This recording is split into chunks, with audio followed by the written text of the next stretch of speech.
Celebration TV.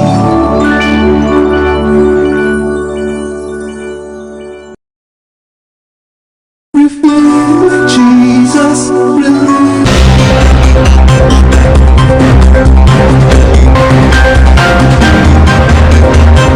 Amounted to 15.7 trillion naira by the end of December 2019. Senior Democrats have responded by critiquing and committing aggressively. The All Progressives Congress has vowed to punish the Ogun State Governor Ibikunle Amosu.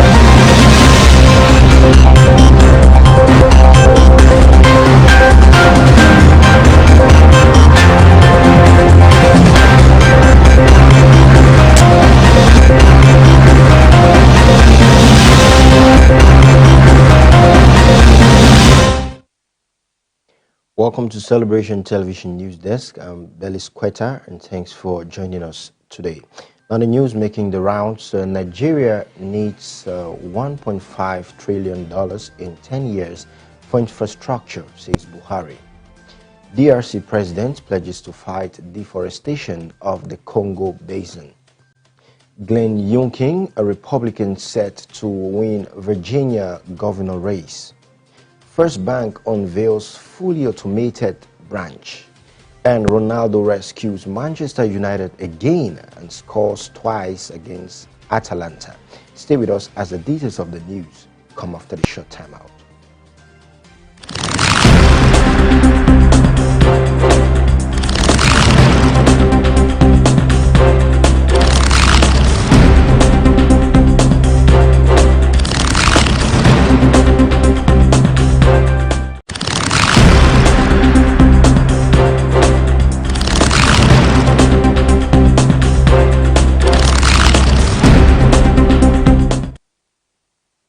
Welcome back. Now the news in full. Nigeria needs $1.5 trillion in 10 years for infrastructure, says Buhari.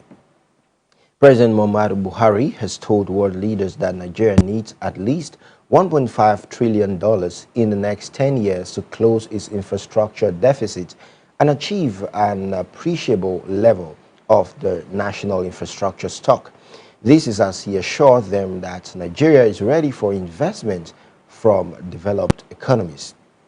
Buhari says this in Glasgow at the COP26 high-level site event on improving global infrastructure hosted by President Joe Biden of the United States of America, European Union's Commission President von der Leyen, and United Kingdom Prime Minister Boris Johnson.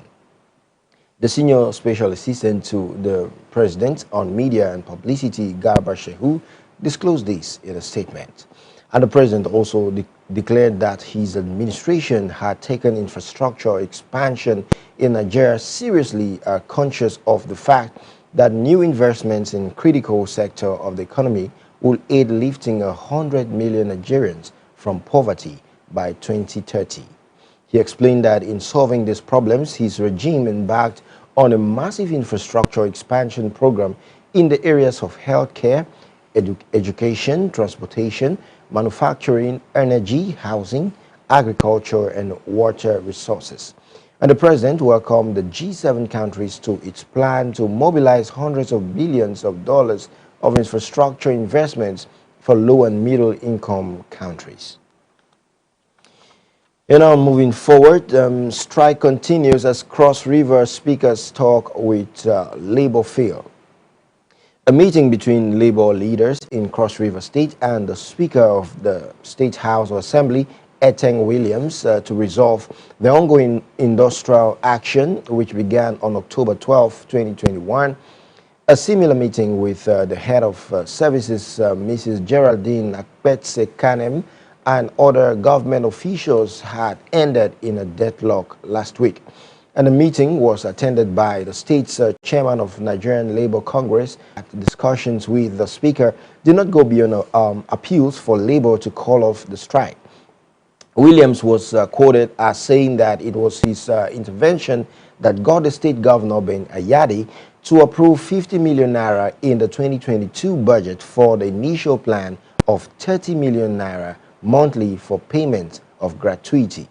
At the meeting, Labour contended that going by the huge backlog of gratuity, 50 million naira monthly in a year would amount to 600 million naira, which cannot pay a quarter of gratuity for even 2014, let alone clear over 17 billion naira before Ayade leaves office in 2023.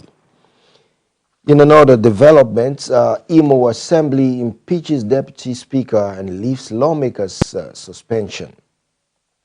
The Deputy Speaker of the Imo State House of Assembly, Amara Nwanyahu, has been removed. And before his removal, Ekene Nodim, who represents Olu states of the 27 lawmakers. And the Assembly also records 6 suspended lawmakers of the state legislature. And this came 4 months after Emezim suspended the lawmakers over alleged on parliamentary conduct. The suspension had attracted condemnation from the people of the state. But on the 6th of October, a suit challenging the suspension of the 6 lawmakers was struck out by a court in Owerri. And the lawmakers are Kennedy Ibe, Onyemechi Njoku, Uche Obiagu, and Onyadike Ngosu, Philip Jogu, and Dominic Eze-Rioja. And now on news coming from around Africa, the Democratic Republic of Congo's president pledges to fight deforestation over the Congo Basin.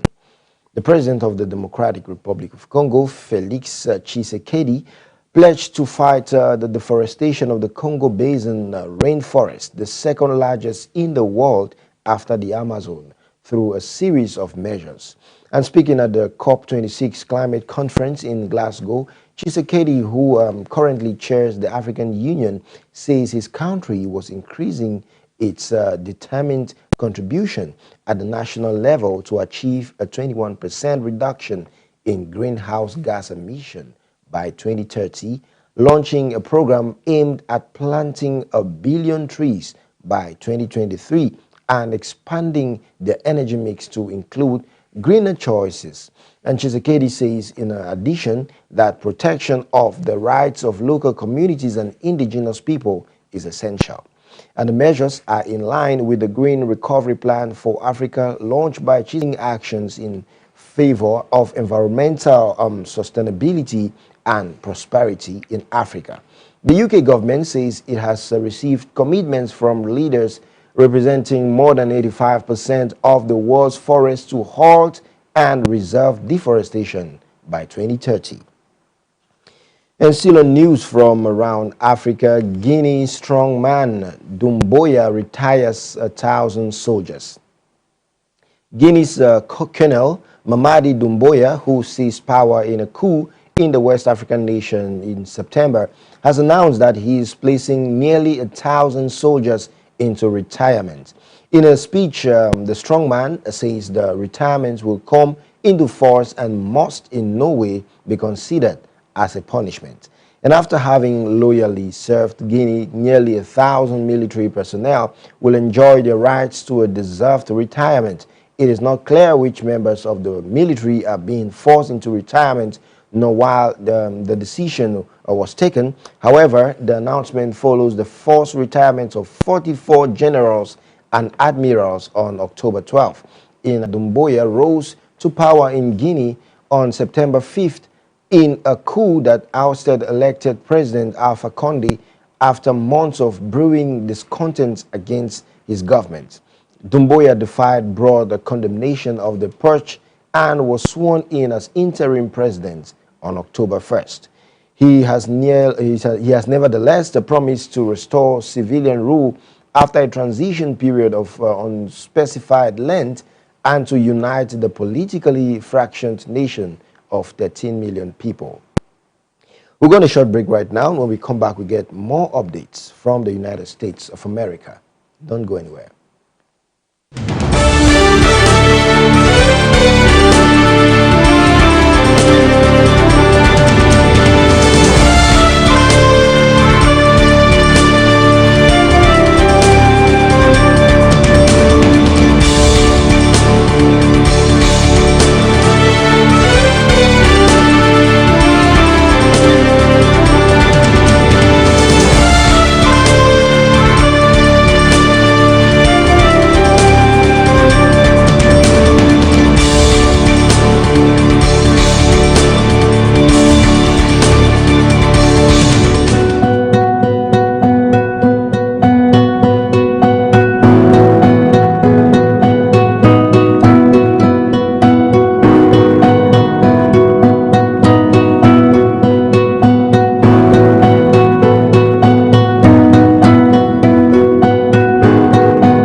business are you planning to showcase to the world?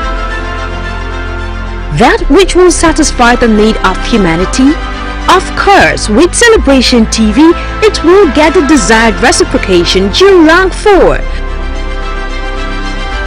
We are committed to giving your business and services that quality touch of class, and you will be happy you made the right choice by placing that investment of yours on the right platform.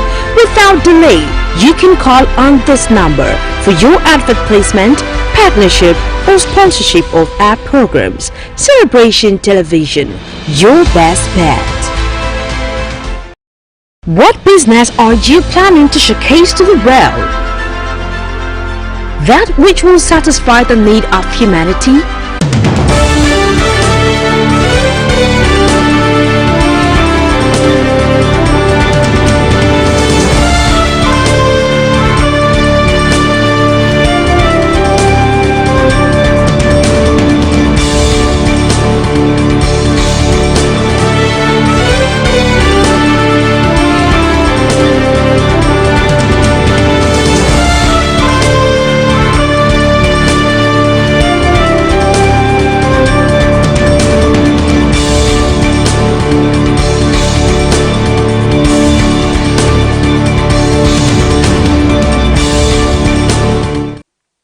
Welcome back. Now news coming from around the United States of America. Glenn Youngkin, a Republican, set to win a Virginia governor race.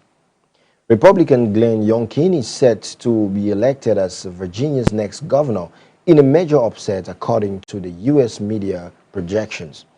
He is 2.7 points ahead of Democrat Terry McAuliffe with more than 95% of votes counted.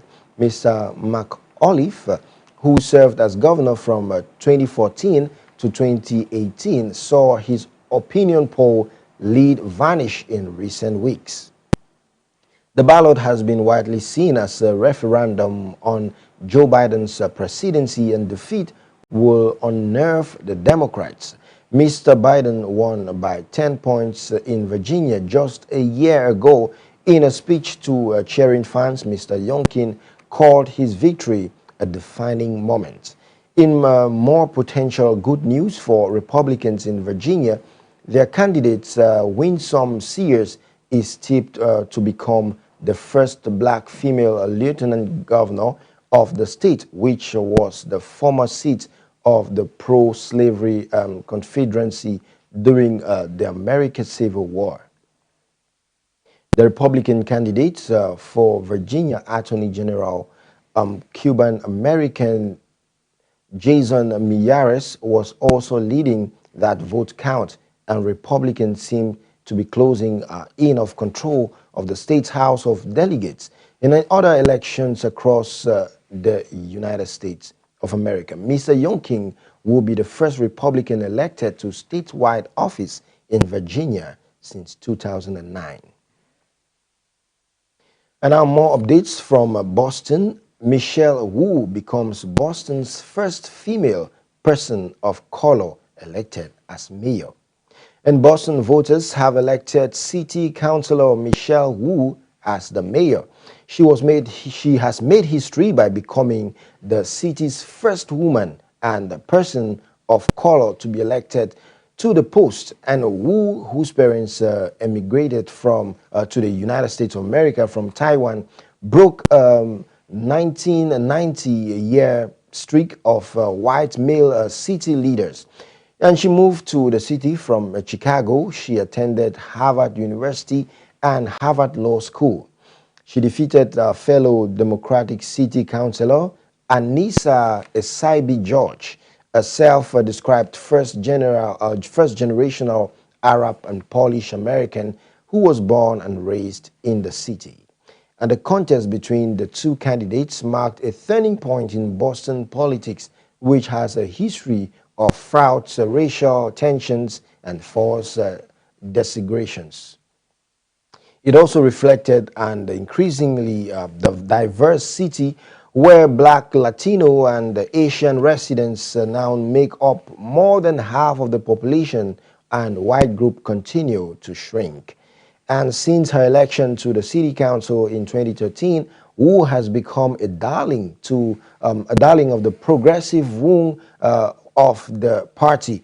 And now throughout the campaign, she championed the climate change policies in line with the Green New Deal, the rent control and the rent stabilization, which was narrowly voted down in the mid-1990s, eliminating fares on the metropolitan areas' public transit systems and abolishing the Boston Planning and the Development Agencies, arguing that it's time to empower a planning depth to create a master plan of updating zoning and clear, consistent rules. And now moving forward to business news. On business news, the First Bank unveils fully automated branch. First Bank of Nigeria Limited has announced the launch of its fully automated branch called the First Bank Digital Experience Center. It disclosed this in a statement titled First Bank Unveils a Fully Automated Self-Service Branch and Strengthens Digital Transformation in Nigeria. First Bank says the branch was established to put customers at an advantage in carrying out various activities on their own without interacting with anyone. The branch is a reinvention of digital banking solutions in the country as customers are exposed to a seamless world-class banking experience. And it also says the self-service branch was built with a wide range of face modern banking facilities, including humanoid robots equipped with video banking and artificial intelligence. And the bank says the branch also took on the role of friendly branch staff, teller cash recyclers, self-service kiosk for non-financial transactions such as account update, fast track and contractless ATMs, interactive smart screens to ensure effective and comprehensive consultations with bank sales staff via remote video connection. And it says others includes fixed deposit booking between 100,000 naira to 5 million naira, card service and management, check management, email and phone number update, ATM card and token block. And the Chief Executive Officer of First Bank, Dr. Adesola Adeduntan, says with their Digital Experience Center, they have reiterated their role in pioneering leading innovative technology-driven solutions that are central to enriching the experience of their customers in carrying out various transactions using state-of-the-art facilities with ease and convenience. And still on business news, the NNPC admits hitches in depots and dismisses price hike rumors. The Nigerian National Petroleum Corporation has admitted that there are pricing issues at some petrol depots in the country, but ruled out any hike in the pump price of the product. Fuel queues resurfaced in the Federal Capital Territory and some parts of Nasarawa and Niger states. And retailers had claimed that the ex-depot price of the product had been increased by private tanks farm owners from the recommended 148 to 149.5 liters from 0.5 naira per liter to between 153 and 155 naira per liter. The group managing director NNPC, Mele Kyari, while delivering a presentation at the conference organized by energy correspondents in Lagos, says the corporation had adequate stock of premium motor spirit, that's called petrol. And according to Kyari, NNPC's objective is to provide energy security for Nigeria and ensure availability of petroleum products in the country. And Kyari notes that the COP26 again highlighted the challenges faced by Nigeria and other African countries in the global energy transition. We'll take another break. When we come back, we get more news updates from the world of sports.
fortify the foundation of the ordained man. Witness fatherhood connection to divine. There are people who do not understand the place of intimacy. The strength of every warrior is his ability to arrest his ninth season. The strength of every warrior is ability to make decrees at night. Enjoy the reality of your divine nature. The Lord began to show me this traveling that the Lord is showing me as to be something like somebody going to buy goods. I saw you serving a man. You serving a man. Yes, from Ghana. This is Unsuka. Yes, Suka, yes. In Unsuka, Yes, sir. I'm looking at 18 years. Year 2000. Yes, sir. This is the man said, let me settle. I saw that they went to conjure and they discovered this one is going to be big, and they called, say let's do a celebration so they can send you forth. Everybody was looking forward to the time, and as you stand there to collect money, they blew breeze on the spot. You became mad, so they did not talk about settlement again. Your prayer will go up, it will come back. And I'm asking the Lord what is happening. He said they took a powder and they called Tochuku. What's your name? My name is Tochuku. Tochuku. This is the impacts the birth's manifestation. Amen. Men's Conference 2021, Apostle Johnson Suleiman. They are inviting men from all over, from Nigeria, from outside Nigeria, 10, 11, and 12. For 3 days, explosion, men of impact. Theme, Men of Impact. Date, 10th through 12th November 2021 by 9 a.m. and 4 p.m. daily. Happening at the International Worship Center, Omega Family. For inquiries, please call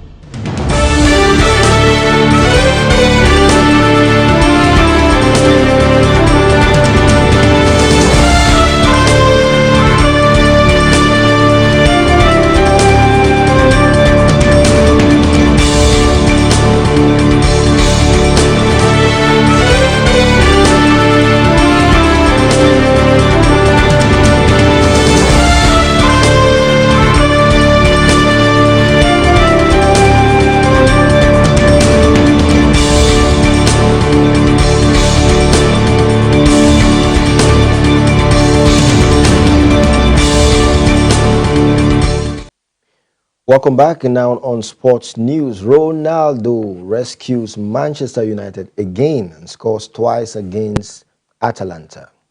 Cristiano Ronaldo rode to Manchester United's rescue late on for the third time in 4 Champions League matches. All-time top scorer struck a sweet volley from outside of the box in the 91st minute to keep United on top of Group F. However, another disjointed display bailed out by Ronaldo's brilliant finishing will do little to ease the pressure on coach Ole Gunnar Solskjaer. The Norwegian bought himself some time for the calls for him to be sacked with a 3-0 win. And Solskjaer switched to a back three at the weekends resulted in some much-needed defensive solidity. And however, that was just the Red Devils' second clean sheet in the 22 games, and their problems at the back were again easily exposed in Bergamo. The visitors could have taken an early lead with Scott McTominay's deflected shot came back from off the post, but the majority of the chances were coming Atalanta's way, and they made the breakthrough on the 12 minutes thanks to an error from David De Gea.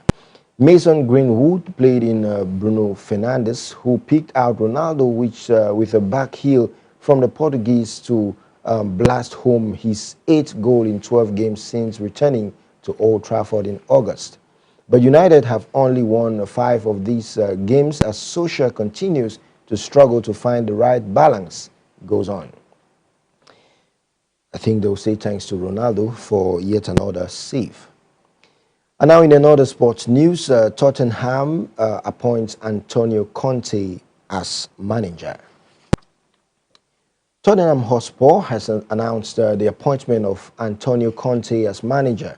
This is coming barely 24 hours after the sacking of Nuno Espirito Santo, who formerly held the position. And before the appointment, Conte had led Inter Milan to its first Serie A title in the 2020 and 2021 season, ending Juventus' run of 9 successive Scudettos. And speaking after signing with the club, Conte says he is extremely happy to return to coaching and to do so at the Premier League club that has the ability and the ambition to be a protagonist again. And Tottenham Hotspur has state-of-the-art facilities and one of the best stadiums in the world. He can't wait to start working, that's what he says, to convey the team and the fans to passion, mentality and determination that has always distinguished him as a player and as a coach. And commenting on the appointment, Tottenham Managing Director of Football, Fabio Paratici, says they are delighted to welcome Antonio Conte to the club. And his track record speaks for itself, with vast experience and trophies in both Italy and England. He knows firsthand the qualities of Antonio Conte can bring to them and have worked with him at Juventus and look forward to seeing his work with their talented group of players. And that's the size of the news for us today on Celebration Television News Desk. And if you're just joining us, here is a recap of the news making the headlines. Nigeria needs $1.5 trillion in 10 years for infrastructure, says Buhari. DRC president pledges to fight deforestation of the Congo Basin. Glenn Youngkin, Republican, set to win Virginia governor race. First Bank unveils fully automated branch. And on sports, Ronaldo rescues Manchester United again and scores twice against Atalanta. And today on our photo of the day, you can just watch your screen as you see that photo. That's someone trying to help another person to stand to her feet. And the word for today's photo is just simple. It means you have to be a helping hand to someone today, because tomorrow you might be the one that is on the ground and you need someone to help you. So make sure you be of help, or you're of help to somebody today. That's what you ought to do. All right, you can also share your thoughts on the photo of the day on our social media platforms. On Facebook, we are Celebration TV. On Instagram, we are My Celebration TV. On Twitter, it's at My Celebration TV. And on YouTube, it's Celebration TV. And never you forget that the positive contribution to the wellness of the society you find yourself or the organization you work defines your leadership might. And as an individual who knows what to do and do without expecting to be pushed, has backed his ways to success. And be it known today that everything we do, we think, we feel, and we believe either has a positive or negative effect on humanity and our national welfare.